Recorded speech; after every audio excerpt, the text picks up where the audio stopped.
we are going to have a program to find root of the equation using Newton-Raphson method. तो इसके लिए हमें क्या करना पड़ेगा, कुछ बच्चों ने मुझे स्नैपशॉट भी भेजे हैं, मैं उसको भी देख लेता हूं कि क्या भेजे उन्होंने अभी।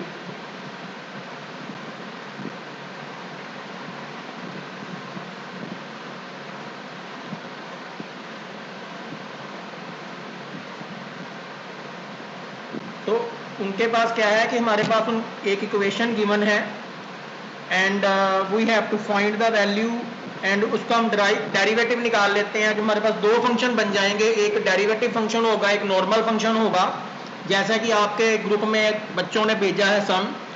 एंड देन आप क्या करते हो कि फंक्शन के अंदर आप वैल्यू पुट करते हो, 1 2 करते जाओगे जब तक कि आपकी जो वैल्यू है वो पिछले से बड़ी नहीं आ जाती उसका सोल्यूशन। और जैसे ही आपकी वैल्यू बड़ी आ जाएगी तो आप उसको फर्स्ट रूट मानोगे एंड देन आप उसको इक्वेशन में पुट करना शुरू करोगे और ये आप प्रोसेस तब तक करते जाओगे जब तक आपका जो प्रीस्क्राइब टॉलरेंस है वो आपकी उसके अंदर आपका जो रूट है वो उसका जो दो रूट्स का डिफरेंस है वो उसके अंदर है जो वो नहीं आ जाता। तो इसी हिसाब से हम ट्राई करते हैं, try to solve this method and देखते हैं कि how can we find the root of the equation. So we are going to have a program that is program to find Newton-Raphson method, program to find root of the equation using Newton-Raphson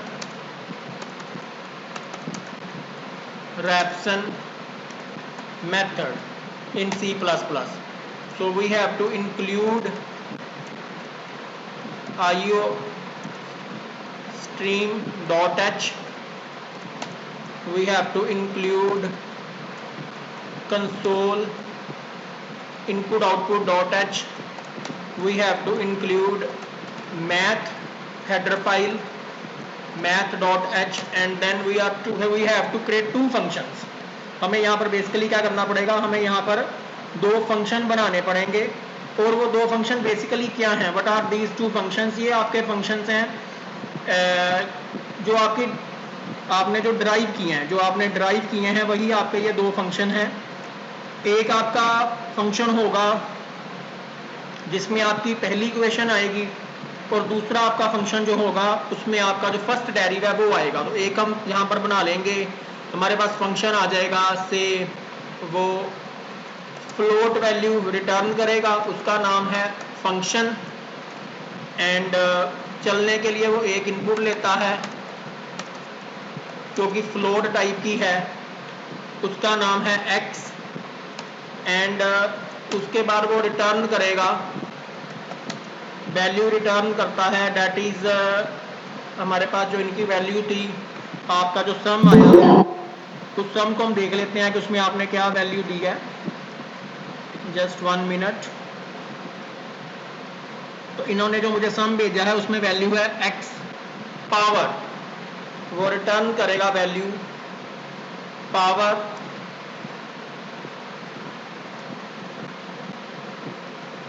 x 3 minus 3 multiply by x minus 5। और एक और हम function बना लेंगे वो भी चलने के लिए फ्लोट, वहाँ चलने के बाद एक फ्लोट वैल्यू रिटर्न करेगा एंड देन उसका नाम रख लेते हैं D function, this is derivative उसका है एंड चलने के बाद वो एक वैल्यू रिटर्न करेगा जो dx होगा वैल्यू एंड फंक्शन जो है वो जो वैल्यू रिटर्न करेगा that is 3 multiply by x that is 3x square minus 3 and then हमारा ये जो फंक्शन है वो हमारा तो बन गया, हमारा डेरिवेटिव मेन फंक्शन बन गया और दूसरा हमने जो फंक्शन है वो बना लिया, अपना जो हमने ड्राइव किया था वो हमने फंक्शन जो है वो इम्प्लीमेंट कर लिया। Now we have to make a main function, हम अपना मेन फंक्शन बनाएंगे. We have to implement the main function. Here we have to take some variable that is xn comma h comma x xn 1 and e. तो जो h है वो difference हो जाएगा आपका, xn जो है वो इनिशियल अप्रोक्सीमेशन हो जाएगी और xn1 जो है वो नेक्स्ट अप्रोक्सीमेशन है. And now we have to display the message, enter the initial approximation. We have to display the message, enter the initial approximation.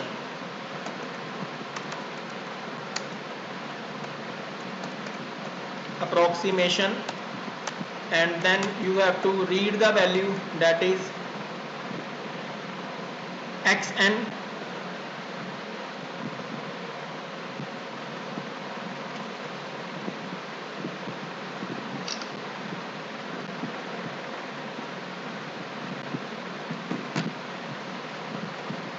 xn, and then you have to enter the prescribed tolerance, cout,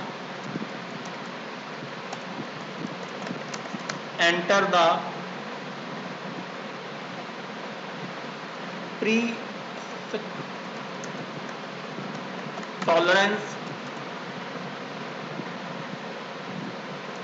tolerance, and you have to input this value in the variable e. Now you have to find the h value. H value is equal to function with value xn divided by dfun. One function name is fun, not its function, it's fun. So second function name is dfun divided by xn. जो value put किया function में pass कराई है वो xn है. Then you have to calculate the next value, that is xn minus difference,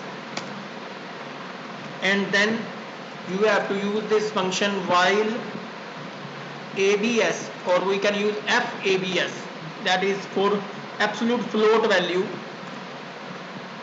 xn1 minus xn greater than equal to e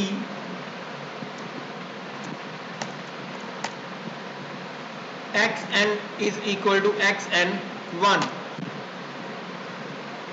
And then again you have to calculate that h value, function xn divided by d function xn, and then you have to calculate next xn value, that is xn divided by h,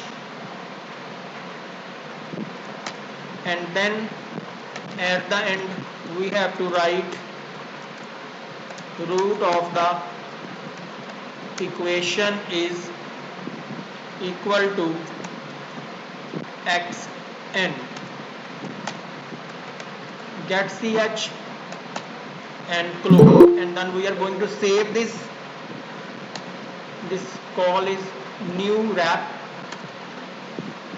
dot cpp. Now we are going to compile it and see that how many syntax error are there. So there are two errors. One is that float cannot start a parameter declared flat. Oh, there is a spelling mistake, it's a float, float, it's flat, so float. Again we are going to compile this. Again one error, return x, undefined symbol x. So we are, it's x, यहाँ पे मैंने dx ले लिया तो यहाँ पे हमारे पास क्या आएगा x. तो वो हमारा सिंबल x जो है वो डिफाइन हो गया। Now we are again going to compile it, no error. Save कर लेते हैं अपने प्रोग्राम को, रन करते हैं। तो इनिशियल अप्रोक्सीमेशन हमने जो आपके दी थी, आई थिंक दैट इज 3। तो just 1 minute, 3 no. So control run करते हैं प्रोग्राम को, 1 मिनट। तो इनिशियल अप्रोक्सीमेशन हम देते हैं जी 3 एंड एंटर करते हैं prescribe tolerance that is 0001 and enter करते हैं 2.27 जो है वो हमारा सोल्यूशन जो है आ गया, root of the equation using Newton Raphson method. तो जस्ट 1 मिनट, गैलरी में जाते हैं, देखते हैं जी।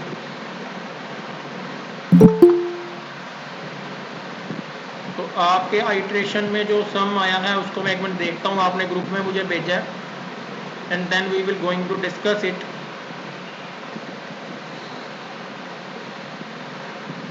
तो आपका आंसर भी 2.279 ही आया है। तो जो आपने आंसर निकाला वही आंसर जो है वो हमारे प्रोग्राम का आ गया। बाकी अगर यहाँ पे हम चाहते हैं कि हम बार बार रूट को शो करते जाएं, तो हम यहाँ पर भी लिख सकते हैं सी आउट लूप के अंदर जितनी बार भी रूट की वैल्यू आएगी, रूट इज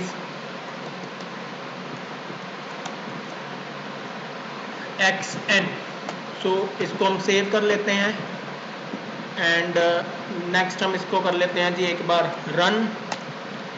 इनिशियल अप्रोक्सीमेशन देते हैं जी हम अपनी 3, टॉलरेंस हमारे पास है 0001 की, एंटर करते हैं। तो फर्स्ट टाइम जो रूट आया था वो 2.24 आया था, देन 2.29 आया, देन 2.27 आया, देन 2.27 आया, और जो तीसरा और जो चौथे नंबर का रूट था उनके बीच में जो डिफरेंस था वो 0.0001 का ही आया था। तो इसी हिसाब से जो आखिरी फोर्थ आइट्रेशन में हमारे पास वैल्यू आई है रूट की, डेट इज 2.279019, वो हमारा क्या है, डेट इज द रूट। तो ये जो प्रोग्राम है ये हमें बता रहा है that how we can find the root of the equation using Newton Raphson method. तो अगर इस प्रोग्राम की हम बात करें कि ये प्रोग्राम कैसे बना है या इस प्रोग्राम में हमने क्या क्या यूज किया है, तो देखो जी math.h हेडर फाइल हमने इसलिए यूज किया क्योंकि हम लोग एक फंक्शन यूज कर रहे हैं FABS जो कि एब्सोल्यूट वैल्यू देता है साइन इग्नोर करके। तो अगर हमने ये फंक्शन यूज करना है तो we have to use this math.h। उसके बाद जो हमारा न्यूटन रैप्सन मेथड होता है उसमें जो हमें जो इक्वेशन मिलती है जिसका हमने रूट फाइंड करना होता है उसका हमें फर्स्ट डेरिवेटिव निकालना पड़ता है। तो ये जो थी हमारे पास इक्वेशन थी x³ - 3x - 5, तो उसका जब फर्स्ट डेरिवेटिव निकालेंगे तो वो बन जाएगा 3x² - 3। तो एक फंक्शन मेन इक्वेशन का है, एक उसके डेरिवेटिव का है। देन जब मेन प्रोग्राम हमारा चलेगा तो उसमें पहले हम इनिशियल अप्रोक्सीमेशन देंगे और हम ये बताएंगे कि हम लोगों ने जो टॉलरेंस है वो कितनी लेनी है, प्रीस्क्राइब टॉलरेंस है, जो फर्क लेना है वो कितना लेना है दो रूट्स के बीच में, ताकि हम उसको फाइनल रूट जो है वो मान सकें। नेक्स्ट हमने वो डिफरेंस निकालना है। डिफरेंस जो हम निकालते हैं दोनों डेरिवेटिव की वैल्यू का वो h है, और उसको निकालने के लिए हमें जो अपने इनिशियल अप्रोक्सीमेशन है उसको फंक्शन में और जो डेरिवेटिव फंक्शन है उसमें पुट करना पड़ेगा। डिवाइड करेंगे तो जो भी वैल्यू आएगी वो हमारा डिफरेंस कहलाएगा। इनिशियल अप्रोक्सीमेशन से डिफरेंस निकाल के हम अपना जो नेक्स्ट वैल्यू है, जो डिफरेंस वाली वैल्यू है वो निकाल लेंगे, और फिर हम चेक करेंगे जो नई वैल्यू आई है और जो पुरानी वैल्यू आई है, अगर उन दोनों का जो फर्क है, एब्सोल्यूट फर्क है, अगर वो ई के बराबर है या उससे बड़ा है, तो फिर हम क्या करेंगे, हम जो नई वैल्यू आई है उससे अपने प्रीवियस रूट को चेंज कर देंगे और अगला डिफरेंस निकालेंगे।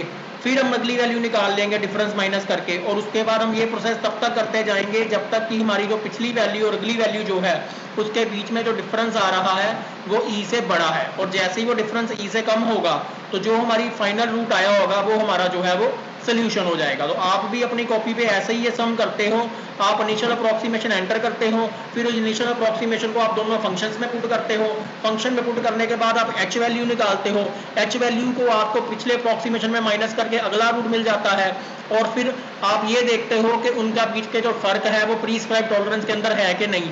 अगर नहीं है तो फिर जो अगली वैल्यू मिली होती है आप उसको मान लेते हो रूट, उसको फिर वही प्रोसेस जो है कि उनका डिफरेंस निकालना और फिर अगली वैल्यू फाइंड करनी, और ये प्रोसेस आप तब तक करते रहते हो जब तक आपका सोल्यूशन जो है वो प्रीस्क्राइब टॉलरेंस के अंदर जो है वो नहीं आ जाता। तो इस तरीके से हम क्या करते हैं, we find the root of the equation using Newton Raphson method. तो न्यूटन रैप्सन मेथड के हिसाब से हम लोगों ने बेसिकली क्या किया है, हम लोगों ने किया है कि हमने इनिशियल अप्रोक्सीमेशन ली है, उस इनिशियल अप्रोक्सीमेशन को हमने फंक्शन और डेरिवेटिव फंक्शन में डाला है, जिसकी हेल्प से हमें डिफरेंस मिल गया है दोनों का, और उस डिफरेंस को इनिशियल अप्रोक्सीमेशन से माइनस करके हमें अगला रूट मिल जाता है। और हम ये करते हैं कि जो अगला रूट है और जो पिछला रूट है, अगर उसका डिफरेंस जीरो से बड़ा मतलब ई से बड़ा है, प्रीस्क्राइब टॉलरेंस से बड़ा है, तो जो नई वैल्यू होती है उसको हम रूट मान लेते हैं और पिछला प्रोसेस जो है वो दोबारा रिपीट करते हैं।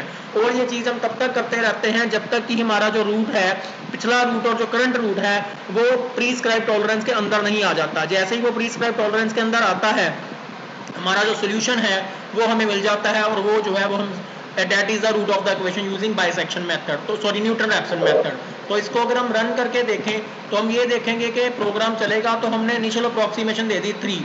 अब 3 जो है वो डायरेक्ट फंक्शन 1 में भी चला गया, फंक्शन 2 में भी चला गया, और उनका जो डिवाइड किया फंक्शन 1 में वैल्यू जो आई, उसको फंक्शन 2 की वैल्यू से जब डिवाइड किया तो जो मेरे पास वैल्यू आई दैट इज h, वो h आ गई।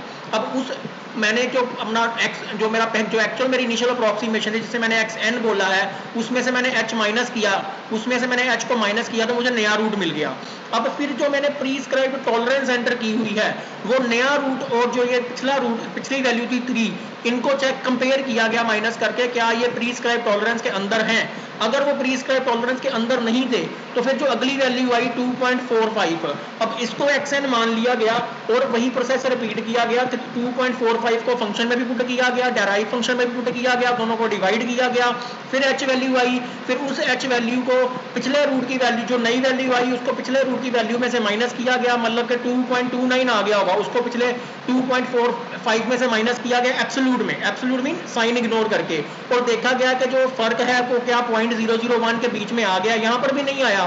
तो फिर वो प्रोसेस रिपीट किया, अगली वैल्यू आई, अब 2.24 और 2.29 के बीच का जो डिफरेंस है वो भी 0.001 के अंदर नहीं आया। फिर अगली वैल्यू निकाली तो उसमें आया 2.2790, और वहां पिछले बार वैल्यू थी 2.2791, तो अब जो डिफरेंस है वो 0.001 के अंदर आ गया।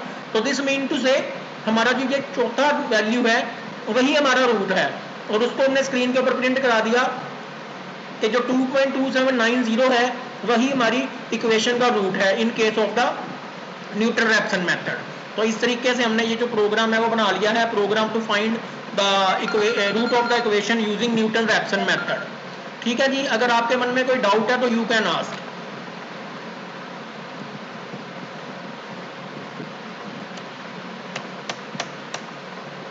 हाँ जी, any doubt in your mind?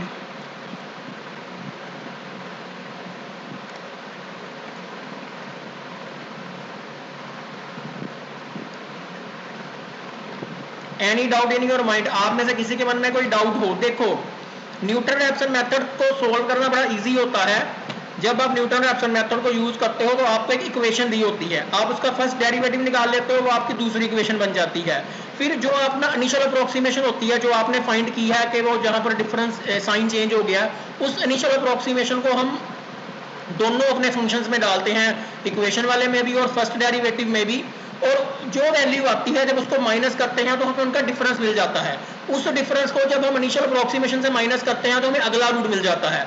फिर हम ये देखते हैं कि अगला रूट जो हमें मिला है और जो पहला रूट जो इनिशियल अप्रोक्सीमेशन थी उसके बीच का जो डिफरेंस है, क्या वो प्रीस्क्राइब टॉलरेंस के अंदर है। अगर वो है तो जो अगला जो आपके सामने नया रूट आया है वही सोल्यूशन है, अगर ये नहीं है तो इस प्रोसेस को दोबारा रिपीट किया जाएगा, और तब तक रिपीट करते जाएंगे जब तक नया सोल्यूशन और पिछली जो अप्रोक्सीमेशन थी वो प्रीस्क्राइब टॉलरेंस के अंदर नहीं आ जाती, और जैसे ही वो प्रीस्क्राइब टॉलरेंस के अंदर आएगी तो वो जो वैल्यू होगी वो आपका रूट ऑफ द इक्वेशन होगा। हेलो।